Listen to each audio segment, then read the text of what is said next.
നമ്മളിപ്പോൾ ഉദാഹരണം പറഞ്ഞാൽ വനിതാ സംവരണത്തിന് വേണ്ടി ഏറ്റവും കൂടുതൽ പോരാടിയിട്ടുള്ള ഒരു പാർട്ടിയുടെ പ്രതിനിധിയാണ് ഞാൻ. ഒരു സംശയം അക്കാര്യത്തിലില്ല.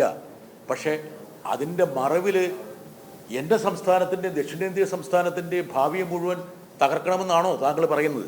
അങ്ങനെയാണ് പറയുന്നത്. അപ്പോൾ ഇതിൻ്റെ പിന്നിലൂടെ ഈ തിരികെ കയറ്റാൻ ശ്രമിക്കുന്ന വ്യവസ്ഥകളിൽ നമ്മളെല്ലാവരും ഉൾക്കൊണ്ടാകുന്നവരാകണം.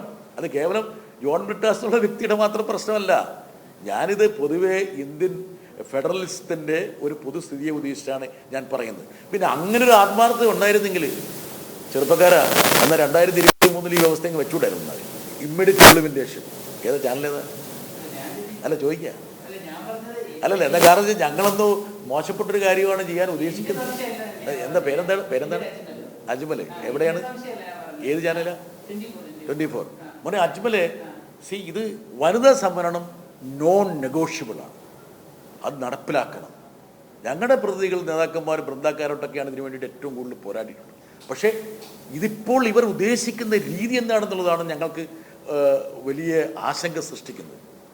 ഇപ്പം ഞാൻ പറഞ്ഞല്ലോ, രാഷ്ട്രീയത്തിൽ ശതമാനമല്ല, ഇപ്പം 34% മാത്രമാണ് BJP കിട്ടിയിരുന്നത്. 34% BJP കിട്ടിയപ്പോൾ കേന്ദ്രത്തിന് ഭൂരിപക്ഷം കിട്ടിയിരുന്നു. സീറ്റാണ് പ്രധാനം, ആബ്സലൂട്ട് നമ്പറാണ് പ്രധാനം പൊളിറ്റിക്സിൽ. അപ്പം ശതമാനവും തോതല്ല. അപ്പം നമ്മളെ ശതമാനവും തോതും ശരിയല്ലേ, തുല്യമല്ലേ എന്ന് പറഞ്ഞ് നമ്മളെ കബളിപ്പിക്കാനും പാടില്ല. കബളിപ്പിക്കുന്നത് നമ്മുടെ ഉത്തരവാദിത്തപ്പെട്ട സ്ഥാനങ്ങളിൽ ഇരിക്കുന്നവർക്ക് ഭൂഷണം അല്ല എന്നാണ് ഞാൻ പറഞ്ഞു വരുന്നത്.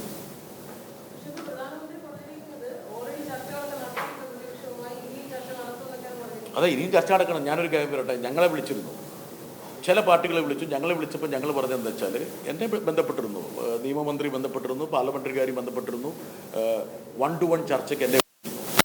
ഞാൻ അദ്ദേഹത്തിനോട് പറഞ്ഞതെന്ന് വെച്ചാൽ 1-to-1 ചർച്ചയല്ല ഞങ്ങൾ ആഗ്രഹിക്കുന്നത്, all party meeting. All party meeting വിളിച്ചാൽ എല്ലാ പാർട്ടികളുടെ അഭിപ്രായങ്ങൾ അവിടെ പറയട്ടെ, നിർദ്ദേശങ്ങൾ വരട്ടെ. ആ ഓൾ പാർട്ടി മീറ്റിംഗ് വിളിക്കുന്നതിന് മുന്നോടിയായിട്ട് എന്താണ് സർക്കാരിൻ്റെ നിർദ്ദേശം?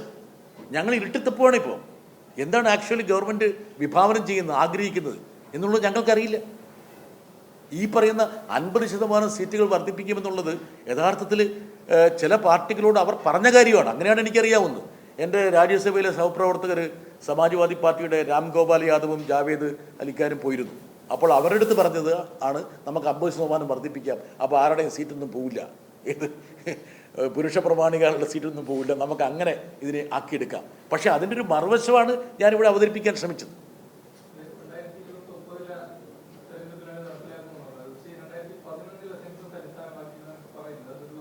അല്ല, 2011 നമുക്കൊരു ഡീലിമിറ്റേഷൻ കമ്മീഷൻ വേണമെങ്കിൽ ഒരു സെൻസസ് വേണം.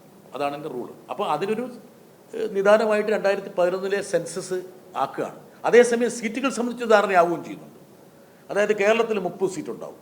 അപ്പോൾ ആ 30 സീറ്റ് എങ്ങനെ വരണം, അതിൻ്റെ ബൗണ്ടറി എന്തൊക്കെയാണ് എന്നുള്ളതാണ് ഡീലിമിറ്റേഷൻ കമ്മീഷൻ നോക്കേണ്ടത്. ആ ഡീലിമിറ്റേഷൻ കമ്മീഷൻ ആശ്രയിക്കേണ്ടത് 2011 സെൻസസ് ഡേറ്റയാണ്. വ്യക്തമായല്ലോ? അതാണ് ഇതിനകത്ത്.